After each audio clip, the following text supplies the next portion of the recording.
Learning point zero کے ساتھ میں ہوں آپ کا میزبان متین جاوید۔ ویورز، آج ہم بات کریں گے پیسے کی کہانی کے بارے میں، دا ہسٹری آف منی۔ جب ہم ہسٹری آف منی کی بات کرتے ہیں تو ہم کچھ رائٹرز کی بھی بات کرتے ہیں کہ جنہوں نے اس کے بارے میں بہت اچھا کام کیا ہوا ہے، جن میں جیک ویدرفورڈ کی کتاب دا ہسٹری آف منی پیش ہے، اور اس کے علاوہ ہمارے پاکستانی رائٹر ذیشان الحق عثمانی، انہوں نے ایک کتاب جس کا اردو ترجمہ بھی شائع کیا ہوا ہے، بٹ کوائن، بلاک چین اور کرپٹو کرنسیز کے حوالے سے، اس میں بھی انہوں نے کافی ہسٹری آف منی کو بیان کیا ہوا ہے۔ تو ناظرین، ہم مسلمان جو ہیں وہ حضرت آدم علیہ السلام سے زندگی کا آغاز کرتے ہیں کہ جب زندگی اس زمین پر مارز وجود میں آئی تو انسان خوراک کے لیے جانوروں کا شکار کرتا تھا، اور دوسری اس طرح سے انسان نے خوراک کے حصول کے لیے جو ہے وہ جانوروں کا شکار کرنا شروع کیا، اور انسان تقریباً 20,000 سال تک خانہ بدوشی کی زندگی بسر کرتا رہا، ایک جگہ سے دوسری جگہ نقل مکانی کرتے رہے۔ جیسے جیسے آبادی بڑھتی گئی، لوگ قبیلوں اور خاندانوں میں بڑھتے چلے گئے، تقسیم ہوتے چلے گئے۔ کوئی خاندان سمندر کے کنارے آباد ہو گیا، کوئی جنگل کے کنارے آباد ہو گیا، کوئی کہیں پہ ہو گیا۔ اس طرح سے کوئی جو تھا وہ مچھلی کے شکار میں ماہر ہو گیا، اور کوئی جو تھا وہ دوسرے جانوروں کے شکار میں ماہر ہو گیا، کوئی گندم اگانے میں، کوئی زعفران اکٹھا کرنے میں۔ تو اس طریقے سے کسی کے پاس اوڑھنے بچھونے کے لیے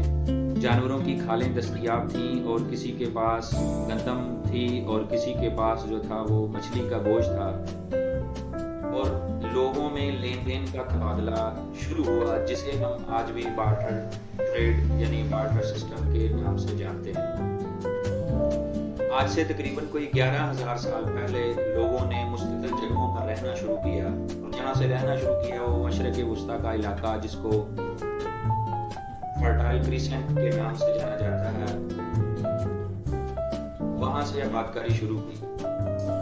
جب لوگوں نے مستقل ٹھکانے بنانا شروع کیے تو جانوروں کو پہلی دفعہ شکار کی بجائے پالتو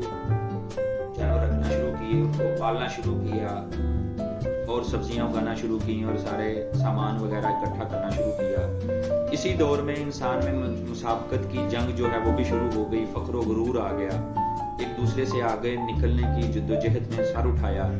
اور لوگ فخر کے طور پر جس کے پاس جتنی گائے، بھینسیں اور جانور ہوتے تھے اس کی اتنی مٹی کی مورتیں بنا کے وہ گلے میں ایسے ہار لٹکا لیا کرتے تھے، اور پھر وہ سردار لوگ جو تھے قبیلے کے وہ بتاتے ہوتے تھے کہ ہمارے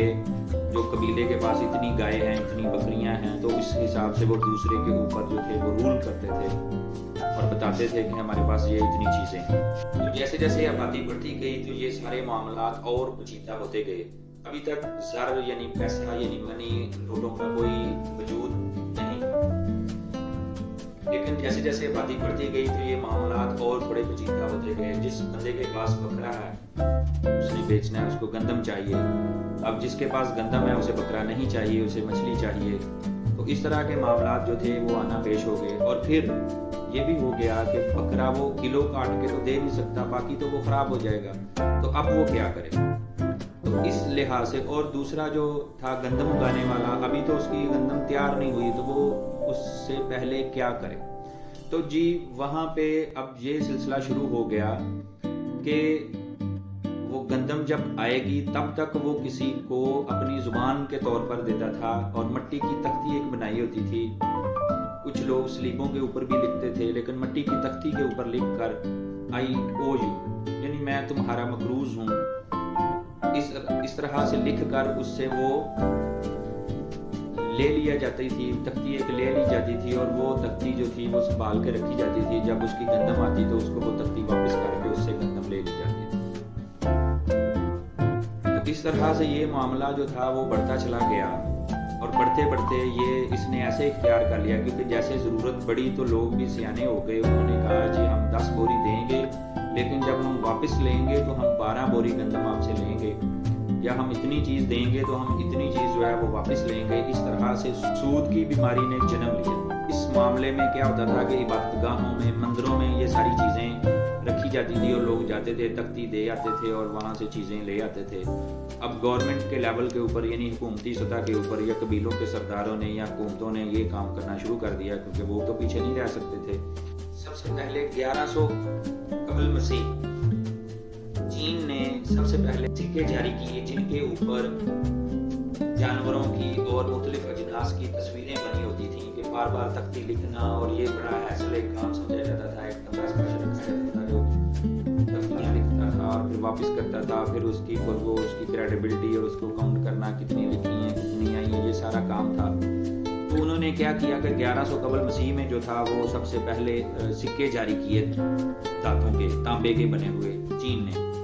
جس کے اوپر جانوروں اور اجناس کی تصویریں بنائی جاتی تھی۔ جتنی کوئی اجناس یا جانور چاہیے ہوتے تھے لے لیتے، اور سکے اس کے بدلے میں جو تھے وہ اس کے تختی کے طور پر جو تھے وہ اس کو دے دیے جاتے۔ تو اس طرح سے یہ سکوں کا آغاز سب سے پہلے چین نے کیا۔ پھر اس کے بعد 483 قبل مسیح اہل یونان نے سب سے پہلے اپنی فوج کو سکوں میں اجرت دینا شروع کی، چاندی کے سکوں میں اجرت دینا شروع کی۔ وہ سکوں کے بدلے میں مارکیٹ میں جا کر کوئی بھی چیز، منڈی میں جا کر کوئی بھی چیز جو تھی وہ خرید سکتے تھے۔ پھر اس کے بعد 413 قبل مسیح روم اینڈ اٹلی میں ایک دیوی کا مندر تھا، جہاں پر دیوی کی پوجا کی جاتی تھی۔ تو مختلف لوگ وہاں پر پوجا کرنے آتے تھے۔ وہ مندر کا نام جو تھا وہ اس دیوی کے نام کے اوپر رکھا گیا تھا۔ تو اس دیوی کا نام مونیٹا تھا۔ تو اہل زبان جو ہیں وہ بھی لاطینی زبان کے لفظ مونیٹا سے منی کو اخذ کرتے ہیں، یعنی منی کا جو لفظ ہے یہ لاطینی زبان سے اخذ کیا گیا ہے، جس کا مطلب ہوتا ہے منفرد۔ تو اس طرح سے یہ سلسلہ جو تھا وہ پیسے کا شروع ہوا۔ امید ہے کہ آپ کو یہ پیسے کی کہانی پسند آئی ہوگی۔